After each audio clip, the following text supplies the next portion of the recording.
so I built my spacer for this membrane switch. Okay, so it uses a USB connection. This is the cable right here. Okay, USB micro. And the hole's not deep enough. The cable sticks back too far. And so I have to space it out.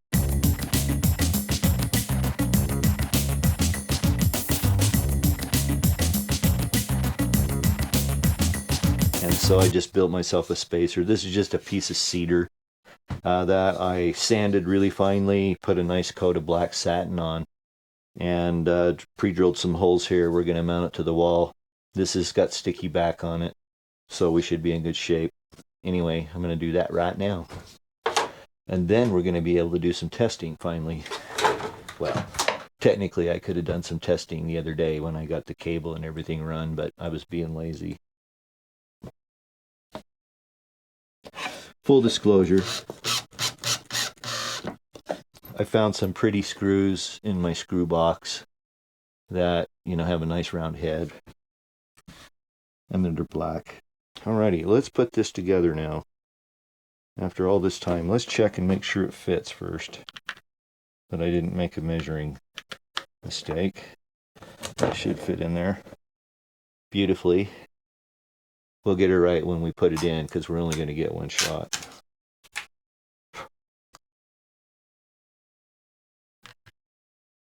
Oh yeah, and I was going to, and I left a piece of tape here just to do that.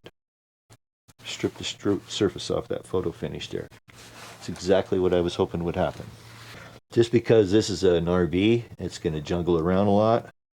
I'm going to just put a piece of tape around the socket and the plug, just to give it a little reinforcement. Okay. Now, let me see if I can get this eyeballed in here so that it's somewhat square and level. I'll just do it by eye.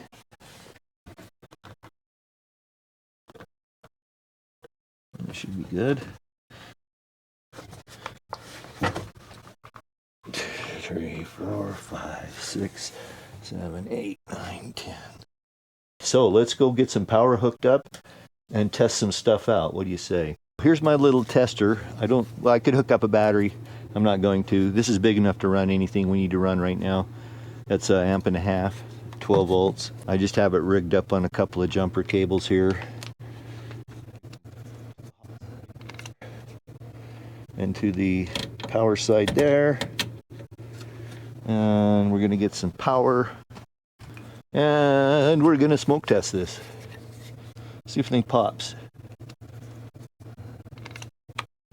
No, not one thing. Everything looks good. Okay, let's go see if the lights work. The only ones that should work are number 5, the kitchen there, and number 1, because those are the only ones with lights installed. The bathroom, I've got the lights here. They're going to be strip LEDs. I'll get those installed probably today. The rear outside door, that'll go on after the siding goes on, as will the right and left exterior lights. So let's go see if the inside entry door puck works. And that is that one right there. So inside entry door puck should be position 1. Ah, perfect. And it gives us a little LED to indicate that it's on. Let's see. Oh yeah, look at that. So you can even change the color. I didn't realize that. That's pretty cool. Okay, we'll leave it till it's dark to play with. And then number 5 should work. Kitchen. And it does. And this one's also switchable locally. Okay, so it switches that. Then it gives you the blue, which is kind of cool. That'll be cool at night. And then so it can be switched locally. We'll just leave it on for now, and we'll just turn that off. So we've had a successful test of the membrane switch and the fuse block. I'm pretty happy with the results. That's a light in the wall. We forgot to check it. Let's go check it. Oh, see, it's working fine. Right? And it has the same 3 color selection. And locally switched. Okay, successful test there. Good, we're in good shape. Okay, so I'm going to work on my solar prep. I'm going to get the wires run for the solar from the roof to here. The batteries are going to go in here. The solar charge controller will go in here. And I think I'll put the inverter in here as well. That'll keep all the cables to the battery as short as possible, which is a real good thing when you're working with 12 volts and inverters and things like that. We'll talk more about that later when we get to installing the inverter. But for now, I'm just going to get a couple pair of 10 gauge wires run to the roof here for the solar. Uh-oh. I left my wire cutters inside. Damn it. Damn it, Jim. So I actually ran an extra set of wire up there. The 10 gauge here will be for the solar. But just in case I want to do something else, let me get this other wire untangled from this. I added this second set of 12 gauge wires. And I'm just going to bundle everything up nice and neat. Just leave it hanging in here. Alright, at some point I'll come back and zip tie those all together. Solar prep done. Now I'm going to run the main wire back to the fuse block that's back here where the water heater compartment is. That's going to be this 10 gauge red. And it's going to go from this fuse panel over here. You can't see it because it's laying inside. So I'll just leave myself a good enough slack loop and then follow the existing path.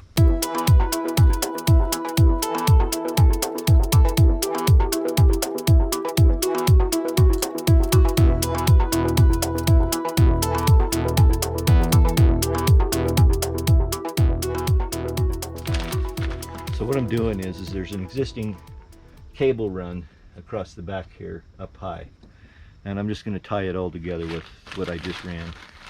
Here's the existing cable run I'm using, and rather than undo those, I'm just going to come up here and do this. Just come through here and zip tie those. Can you see over my shoulder? I think you can.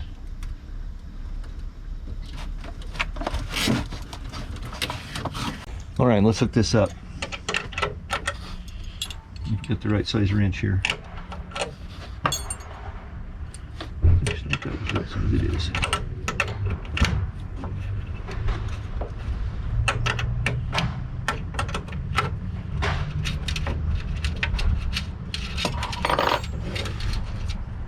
Okay. The most satisfying part of the job is right now. Okay. Happy with this. It's looking good in here. All right, so let me go do my checklist and see what else we got to do today. Alrighty, well, we've got a more reliable camera, I hope. This guy is being really persnickety this morning. So I've had nothing but camera trouble, I gotta tell you. I'm done bitching. Maybe. I'm going to finish this project up. So what I'm doing is that I'm installing, and I don't know how much footage I got on the other one, so let me slide in here. Okay, so what I'm doing is I'm installing this. This is the connection point for, it's the connection point for the AC. Here's the line coming up to the AC. The AC gets mounted right here. This block is a backer for this. It goes kind of like this. And then this part is cut through the roof. There's a cover plate on it. You do your connections inside of here, and it makes it accessible, so after the fact, if you need to get in and work on it, you can. You don't have to go digging into the roof. I'm punching a hole through this stud because the AC sits right here, and I'm going to be installing this. This is what was there before, into that spot so that I can hook it up to a future air conditioner. So what I was trying to do before the camera interrupted me, failing twice in a row, is just drill this hole through this stud, and then we'll lay out for that box. This right angle drill has been super handy. Oh, and you know what? I actually went to get a battery too, and I forgot that. All right, I had to go get the battery. So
Alright, so I'm just finishing making up these connections here for this AC stuff.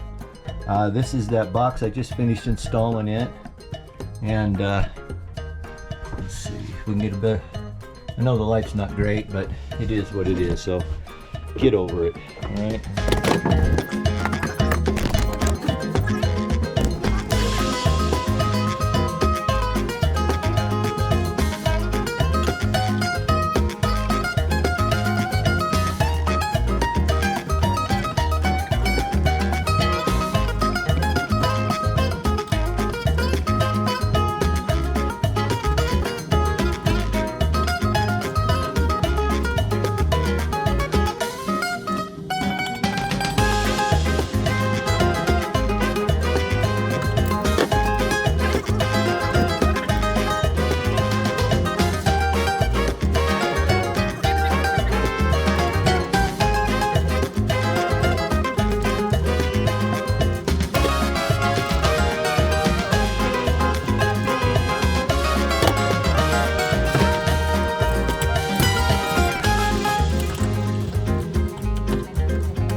All right, it's pretty hot, so I think I'm just about done for today.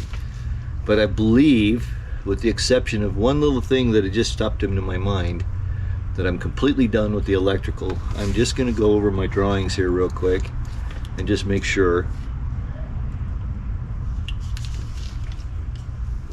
But it's 94 degrees out here, so that's pretty unusual for this time of the year. It's September 2nd, I think.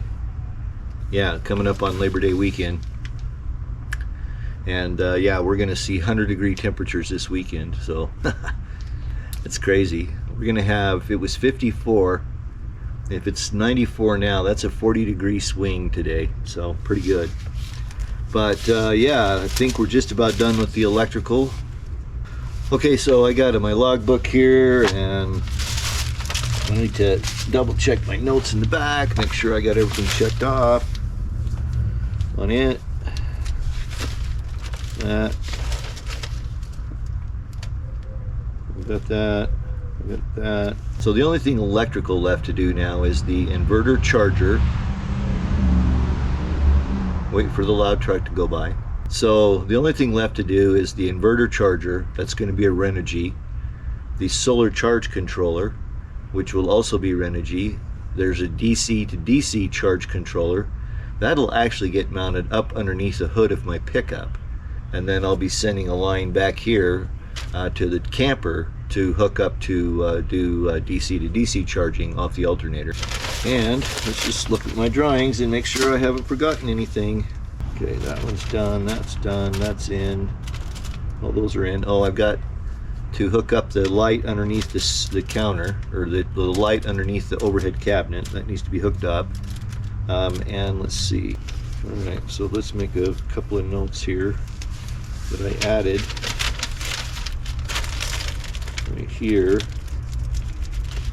to a light bar. I added the fan.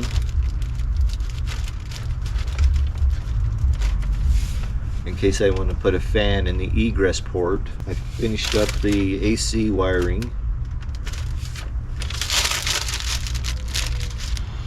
Okay, then there's one thing left to do too, and that is I decided to put a convenience outlet, a 110 outlet, back here in this back container, just because I would like to have some power outside occasionally, and that's going to be a handy spot to have it. I've already run the Romex for it. I'm waiting for parts to finish installing that I ordered online.